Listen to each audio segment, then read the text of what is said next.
One. Okay na. Everybody stand. Miss Avonin, lead a prayer. Amen. Good afternoon, everyone. So before you take your seat, kindly pick up some pieces of paper in your chairs and arrange your chairs properly.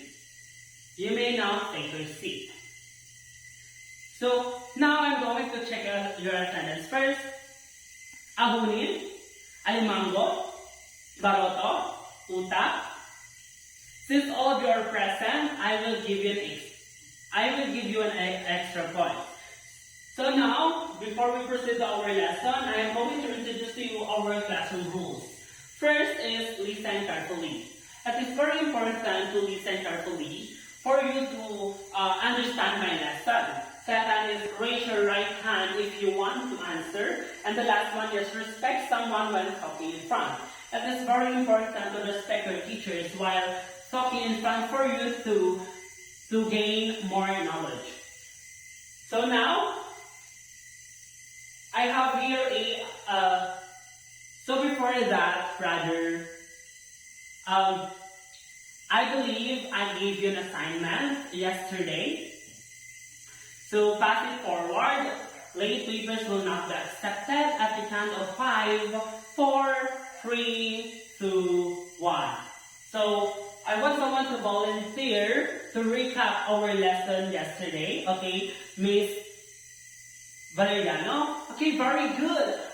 Our lesson yesterday is all about the figure of speech.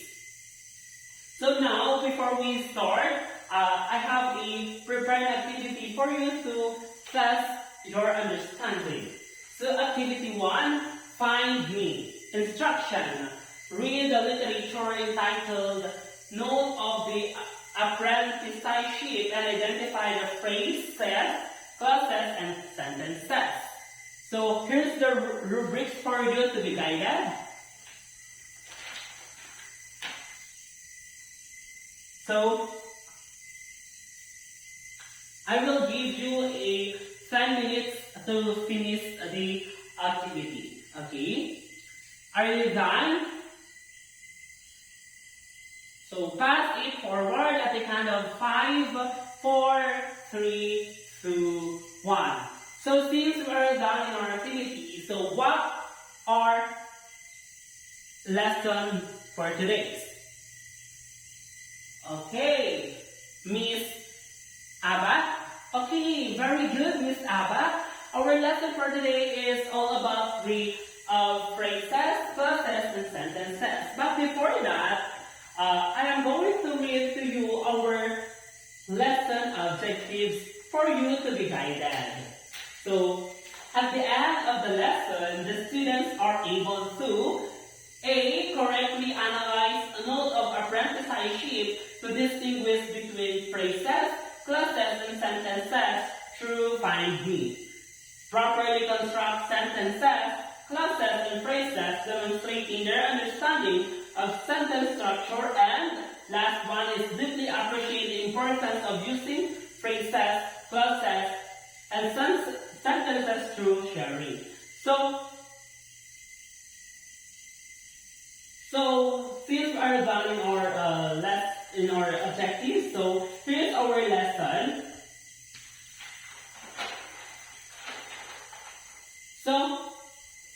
So when we say phrase, okay, I want someone to volunteer, Mr. Khalid.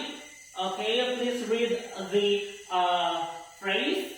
So yes, phrase is a group of two or more words that work together. But when we say phrase, they don't have a subject and verb.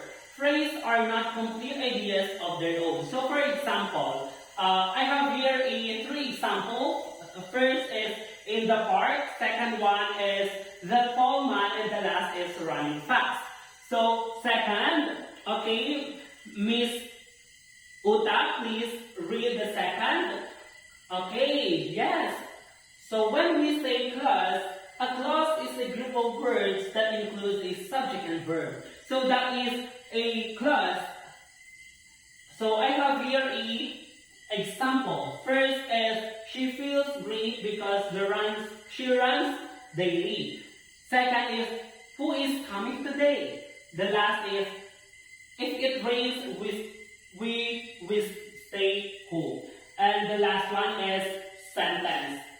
So when we say sentence, it's a group of words that express a complete idea.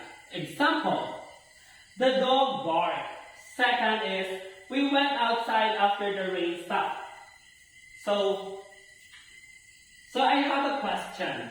So why it is very important to know the differences between phrase, clause, and sentences? Miss Felix? Yes! Very good, Miss Felix. It is very important to know the differences between phrase, clause, and sentence for us to know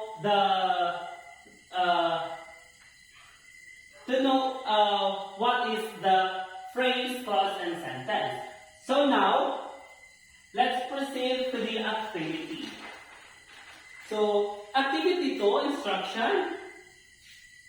Create a variety of grammatically correct sentences using phrases and clauses demonstrating your understanding of sentence structure. So, I will group you into 5 groups.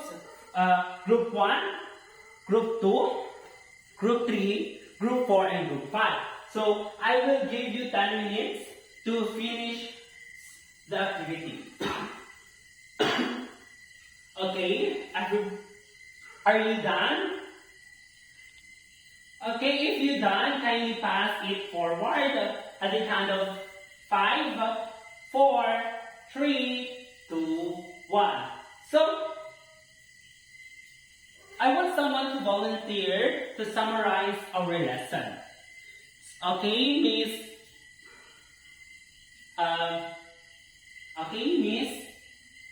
Bilucan? Yes.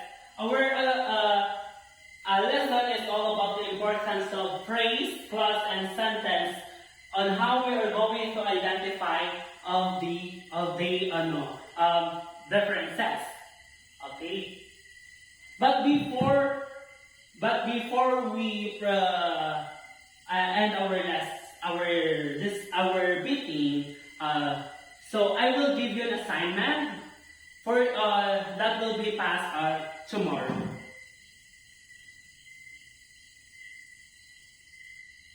For your assignment instruction, in a one whole sheet of paper, write a short story that uses phrases and clauses effectively to create a vivid and engaging narrative. Choose a topic that interests you and use your knowledge about the phrases and clauses to make your writing come alive. So, I will send the rubrics in the GC for you to be guided for the activity. Okay? So guys, any clarification? Since there are no clarification questions, so I think this is the end of our meeting. So goodbye everyone.